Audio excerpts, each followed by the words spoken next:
It's time to sit back, relax, and listen to Change Your Attitude, Change Your Life. Change Your Attitude, Change Your Life will inspire, motivate, and empower you. Live your best life now. Listen, learn, think, and decide. Change your attitude, change your life. And now, here's your host, Joan Herman.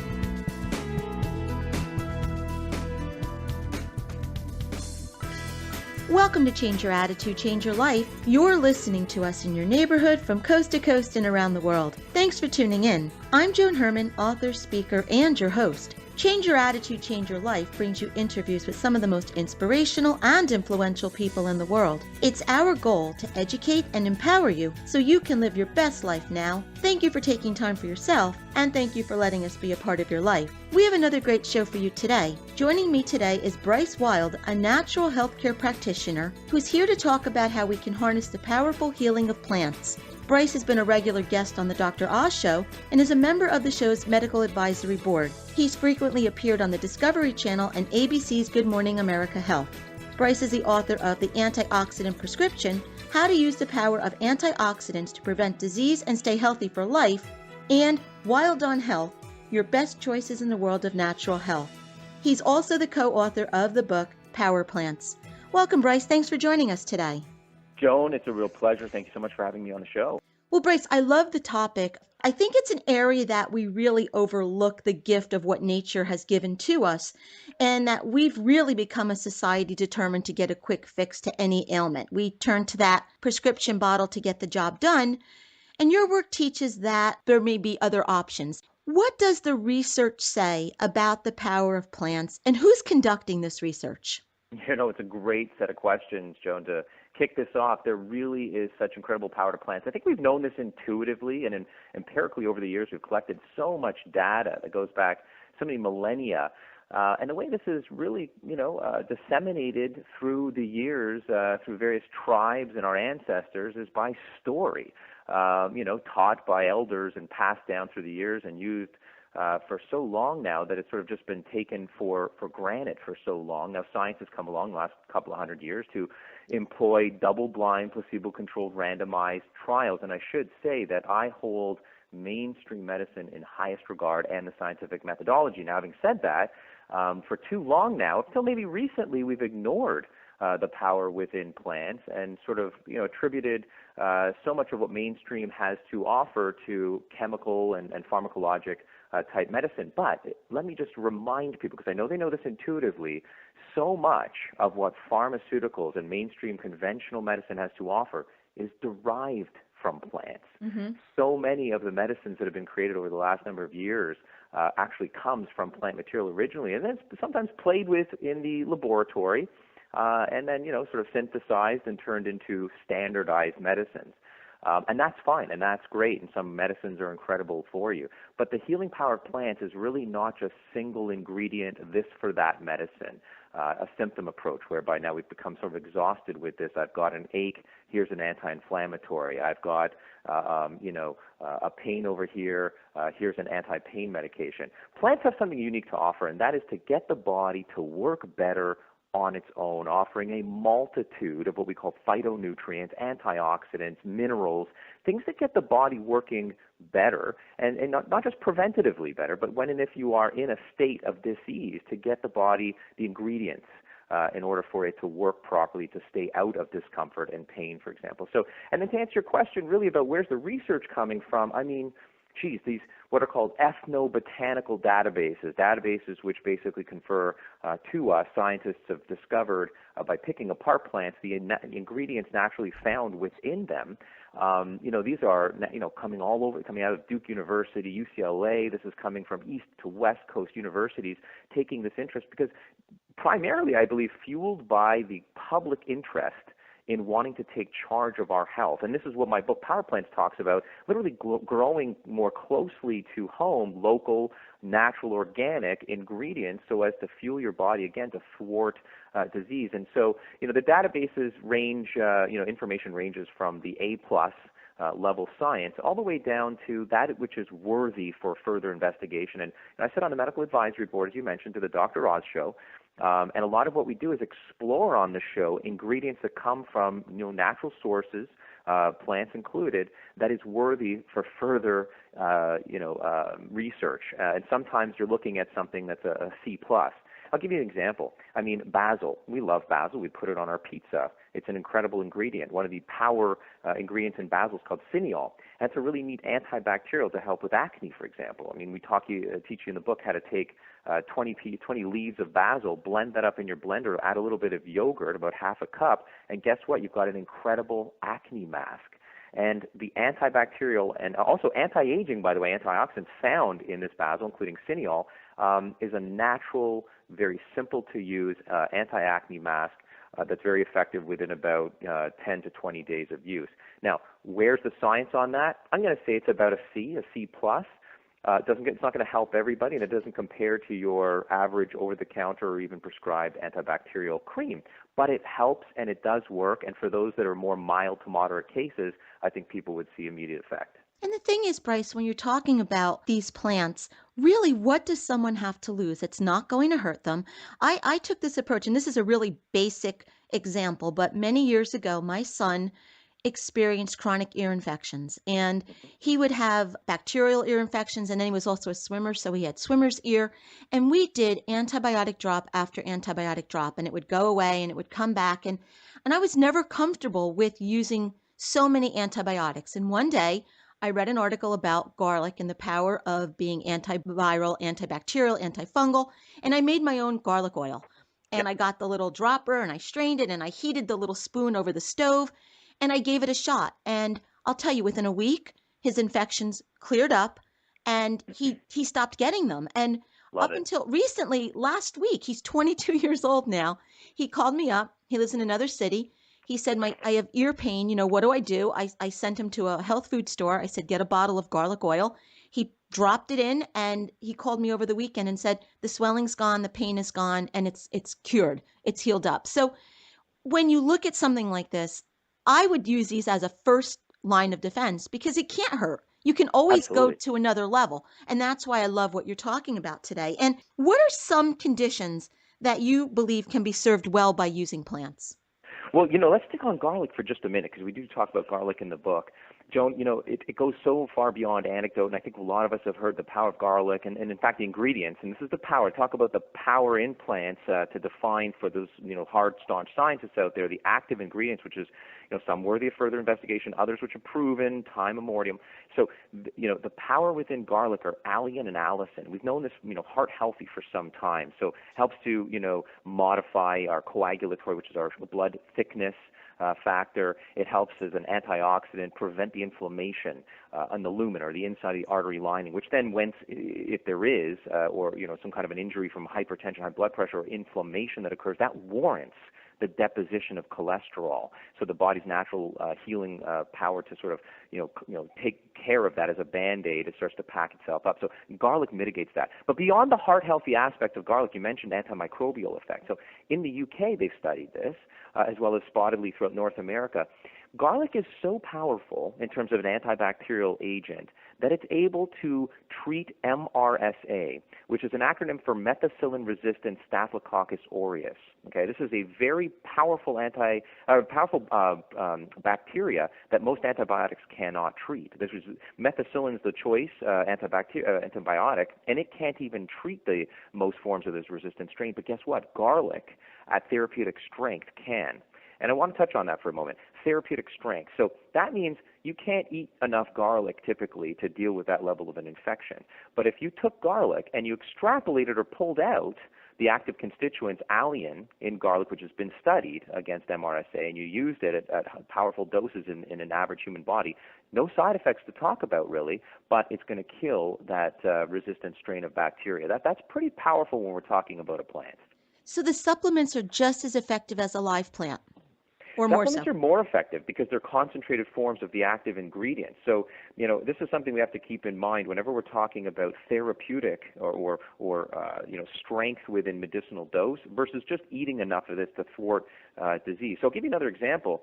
We've heard a lot about tomatoes over the years and lycopene, the carotenoids. And lycopene's a very good, it's a great antioxidant. All the carotenoids are key to heart health as well. And they lower, and I want your listeners to pay attention to this because it's a very important key marker, oxidized LDL. You want your doctor checking that, not just your average triglycerides and cholesterol levels, oxidized LDL. That is the number one marker for heart disease. So stress and smoking and poor diet and toxins, this causes the immune system to react and create inflammation in the artery as describing, so that oxidized LDL wants to deposit itself. And you want a level to be less than 60. And that's what you want to look at when your doctor's running this for you. Now, you can either eat an entire room full of tomatoes every day to get all of these antioxidants and carotenoids from the tomatoes, or you can you can ask your doctor or your healthcare practitioner about a product called NovaHue Cardio, and that's an incredible product backed by clinical research, as you were describing. Where's this research coming from? This is clinical research, double-blind, placebo-controlled trials demonstrating it's going to lower oxidized LDL, and also nicely keeps the arteries pliable, which supports a very healthy blood pressure. Now that is an incredible combination, and you can't eat a room full of tomatoes to deal with this. What you can do is you can eat, look at things like a standardized version of those lycopenes and carotenoids, which is, for example, found in the NovaHue product. And we're talking about this in relationship to curing or healing something, but as you said in the beginning, by adding a plant-based diet to your everyday menu, you're then gaining these benefits to keep your immune system at its top form, to keep your body Bingo. in the best health. And that's really the message, isn't it, Bryce? To Absolutely. eat it every day. And it's often found right there in your backyard. You want to prevent heart disease. You want to prevent prostate cancer. You want to make sure that you have healthy cholesterol levels and a healthy brain. There's a lot of studies right now showing, prevention of Alzheimer's disease and the tanglement that goes on in the brain and nervous system and dementia can be prevented by just taking a teaspoon of mustard every single day. You can grow mustard out in your backyard, but any form of mustard, I don't care what it is, or even curcumin, even more powerful. Epidemiologically, this is why they don't have these problems in the East. They eat turmeric and coriander and cumin and curries every single day. If we learn from that epidemiology, what we need to do is increase these very rich antioxidant-laden spices in our diet so as to avoid this inflammation. Inflammation is the buzz term of the day, and having a garden and eating out of that garden, as you quite appropriately identified, Joan, is the number one way that we can thwart and prevent disease in the first place. Diet is the foundation of health, always has been. Mitigate stress, the number one North American-wide silent killer, just by growing it, spending more time outside. It's really interesting. The Japanese have discovered, and they call this, forest bathing. So walking through a forest or putting yourselves around plant life, you're going to get exposed to ions. And they're called negative ions, which counterintuitively is actually good for you. They're positive for your health. But these negative ions boost serotonin. And serotonin is a feel-good molecule in our brain. Clinical evidence to show that forest bathing or planting or spending time around plant life is going to boost serotonin and overall make you feel better and reduce stress levels. In fact, even there's proof of weight loss in people that are avid gardeners. And you don't necessarily have to, head into a gym and go at 100 miles an hour in order to maintain your cardiovascular health, spending a few hours outside. And by the way, getting that sun, first 10 minutes without any sunblock. After that, you want to be careful, but to develop more vitamin D. So there's all kinds of other side benefits other than what you're actually getting from the rich bounty that you might actually collect. And you don't have space to garden. You know what? There's potting alternatives. You can grow some herbs and spices indoors and then go to your local farmer's market and reap the benefits from these various plants that serve medicinal qualities to them. And I think it's Dr. Mark Hyman who says to spend more time at your pharmacy, F-A-R-M, instead of your pharmacy, P-H-A-R-M. You got it. I love Mark's work, and he's one of my inspirations, along with Dr. Andrew Weil, of course, and more recently Dr. Oz, even Dr. Sanjay Gupta. A lot of people don't necessarily talk about him. His work's not strong in the alternative healthcare industry, but he's very, very open-minded, of course, as we can appreciate. We were very close to including marijuana the virtues of marijuana in our book, and that's a very controversial topic. We decided to take it out. That's why you'll see 49 plants and not 50. But at the end of the day, marijuana, in fact, not the THC, which gets people inebriated and high, but the cannabinoids and the ability of cannabinoids to thwart and prevent seizures in individuals who no other types of medications work. Just so much that plants can offer, and their phytochemistry, the way they're actually developed, it's not a single molecule doing this. It's a multitude of molecules, the way that nature gives it to us. Full circle perhaps for a moment back to your son. And the use of garlic. Another one that comes to mind, a powerful antibiotic that people need to know more about, is oregano. Just oregano oil. This stuff is so powerful. In fact, it's so powerful I advise most of my patients not to take it longer than a week, but to kill off a cold or flu. It's got antibacterial, antiviral abilities. You can take 3 or 4 sprigs of oregano, and you blend that up into some olive oil, and you can literally, we teach you how to do this, make your own oregano oil at home. And then for a lot of listeners out there, again, if you're not wanting to grow your own oregano, it's a hard thing to consider, because oregano's power is carvacrol, one of those ones that we know. And there's a widely available throughout North America, appreciating I'm in Toronto, Canada. This is found across North America. It's called P73. And North American Herb and Spice make this. You can find this in your health food store. You purchase oregano oil. This is different because it's actually made from a blend of wild Mediterranean oregano species. We teach you how to make that in the book. But this is a strong role in supporting immune health and antioxidant properties in a couple of drops of oil a day. And obviously, if you have sinus issues, I mentioned your son had some ear issues. A lot of people have the correlation between ears and sinus. They create something called cyanoaurega, which is really effective at destroying fungus in the nasal cavity, yet safe enough to be used to flush your sinuses. So that's another point I want to drive home. So many of these plants have such strong abilities, like garlic, for example, and oregano. You can use them to kill off very, very offending agents, but at the same time, you don't really have any side effects to them. The book is Power Plants, Simple Home Remedies You Can Grow. If you'd like to learn more about Bryce, you can visit his website, wyldeabouthealth.com. That's WYLDE abouthealth.com. Bryce, I can't believe we're out of time. I wish I had more time to talk to you. I love this topic, so we are going to have you come back. Thank you so much for being here with Joan, us. It's such a pleasure. Thank you, guys, and I appreciate all your listeners tuning in. We'll be right back.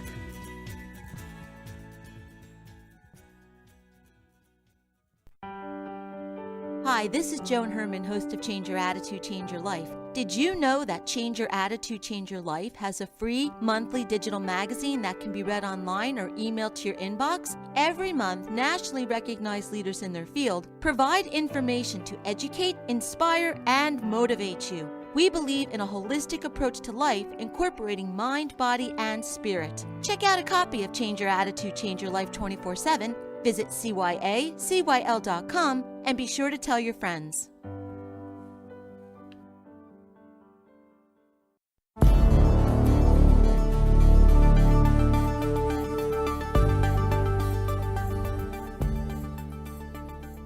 It's time for Medical Minutes. Joining me today is Karen O'Sullivan, a health coach and founder of Appetites for Life. Karen supports women who want a positive connection with food and with themselves. Welcome, Karen. Thanks for joining us today. Thank you. I'm glad to be here. Karen, I recently heard the term elevate your plate in regard to eating healthier. What does it mean to elevate your plate? Well, Elevate Your Plate is actually one of my most powerful and popular workshops. And I coined this term to elevate your plate to just help people to take it one step further, to make your meal or your snack a little bit healthier. People don't want to change a lot. They want the results. They want weight loss. They want a healthier life, but they're not willing to make a lot of changes up front. So elevating your plate is a simple step-by-step process to just make things a little bit healthier at every meal. So, Karen, how do we go about elevating our plates? What can we add to our daily diet? Well, to elevate your plate, you follow 3 steps. The first is you add in, or you take out would be the second step, or swap out is the third step. To elevate your plate by adding in, you can add in ground flaxseed to your yogurt or your cereal, or you can add in chia seeds to a smoothie. You're making these anyway, and all it does is take a little bit, opening the bag and sprinkling in a tablespoon. This adds in both fiber and omega-3 oils. An example of taking out is you can omit adding sugar to your iced tea or your oatmeal. or you can pass on the mayonnaise on your sandwich when you go to the deli and make a sandwich. To swap out, you can spread fresh avocado on your bread instead of the mayonnaise, or you can swap out seltzer water for a soda if you're craving that bubbly feel. There are many simple ways to elevate your plate and add a little bit more nutrition to your day without feeling deprived or without putting too much energy or thought into it at all. Karen, is this strategy effective? Can we see a big impact from doing this? It's very effective. I've seen it happen time and time again. It doesn't take a lot of effort, and anybody can start right away. You can start today by doing this. It just requires a little bit of awareness, and you might have to take a trip to the grocery store to stock up on some of these really nutrient-dense things to add in. But if you want to begin eating a healthier diet, I feel like this is a good place to start. By adding in small steps, adding in small things. You can add a vegetable at every meal. If you don't typically eat a vegetable at a meal, add one in. That's a great way to elevate your plate. Or if you don't eat greens at every meal, add in a green. Again, you're elevating your plate. Keep it simple. We talked about sugar in the last month, and by cutting back on that, by not adding in sugar to your iced tea, by taking that one step out, by not adding it into your oatmeal, you're cutting back significantly on your sugar intake throughout the day. And we talked about that last month and how sugar can harm your body in a lot of ways. So absolutely, elevating your plate, again, I've seen happen to help people time and time again. It's just a way maybe to get over that hump, a way to just get started on beginning a healthier life. Karen, thank you so much for being here with us today. I think that what you just provided is an excellent strategy for us to start moving toward a healthier lifestyle, losing weight, making those healthier eating choices. And really, it doesn't seem like it's a very challenging strategy. So thank you for sharing this with us. If you'd like to get more information about Karen, you can visit her website, appetitesforlife.com.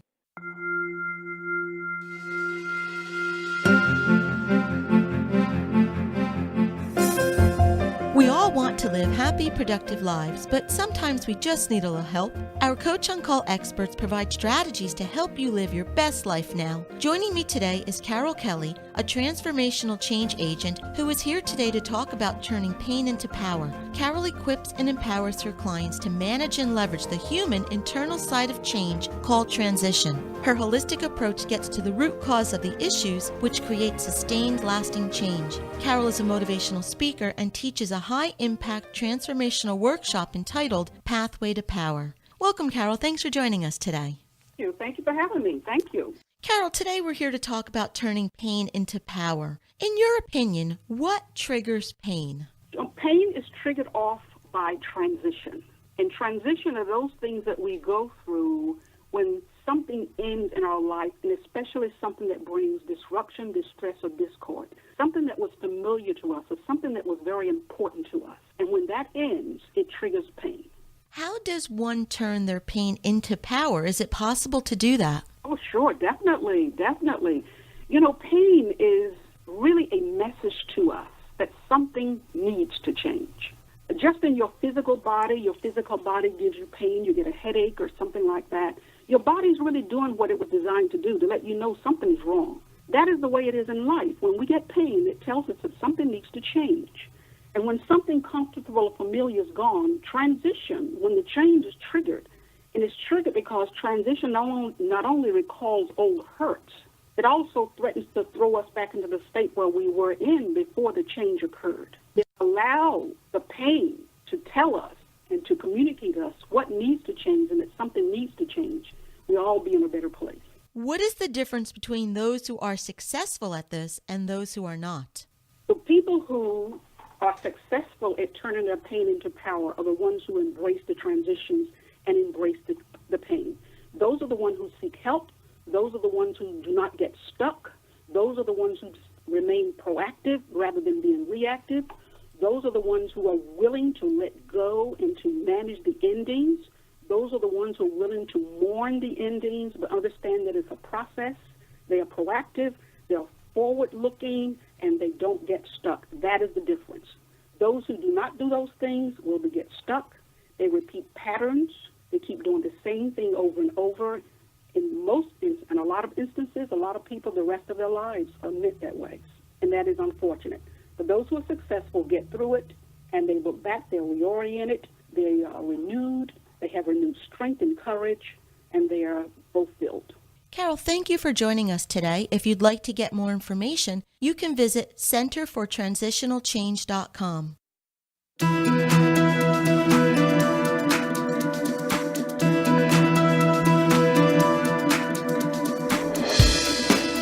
Thank you for joining us today. We hope you found the show informative. At Change Your Attitude, Change Your Life, we believe that knowledge is power.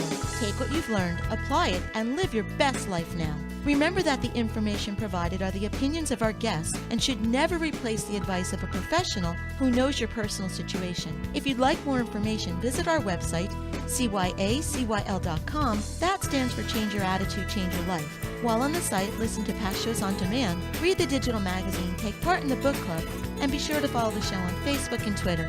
Until next time, this is Joan Herman. Thanks for tuning in.